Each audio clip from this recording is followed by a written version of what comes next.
Here's Brody Brazil. It's becoming quite clear, just doing the math and looking at the council's schedule, that we're not going to have a binding vote for Howard Terminal here in 2022. Nobody's officially said that, but again, it's pretty obvious to read between the lines. That being said, is the project still trending in the right direction, or do you consider this little bit right here kind of a stall? So I'll be straightforward with you. I'm not actually in those negotiations meeting. In negotiation meetings, it is other council members and the mayor, Libby Schaff. And it's actually, for me, it's pretty upsetting that we weren't able to receive a proposal, the city council receive a proposal. It was scheduled I scheduled Councilmember Gallo's request for a cost benefit analysis to the September 20th city council meeting, where we heard an oral update because there was no proposal. And so it's a little disheartening, but I'm optimistic to make sure that we keep the A's in Oakland. And to your point, yeah, it's I think it's well documented that the city staff does, right, the direct negotiations with the A's, and they update you as a council member on the progress. That's what other council members have said.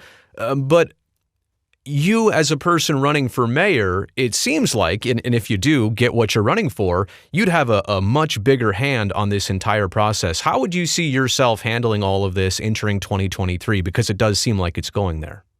Absolutely. It's one of those things where I would step in as a leader who is pretty straightforward.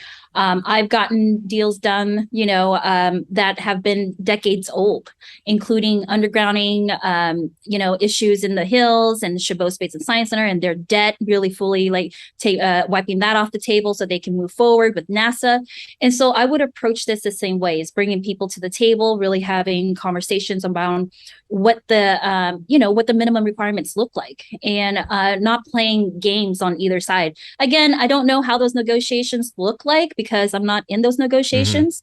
And I'm not even in the working group, working with city staff to negotiate what they will say when they meet with the Oakland A's. But I would try to come to, some sort of yes for everybody. So where do you get the updates on then, right? You're not directly involved, but how do you hear the information, which obviously is critical to what you're about to jump into? Absolutely. We get updates from city staff. And so anytime something big happens, they'll call for an emergency meeting with just me. They'll meet with every single council member so that they don't violate and we don't violate the Brown Act. Right.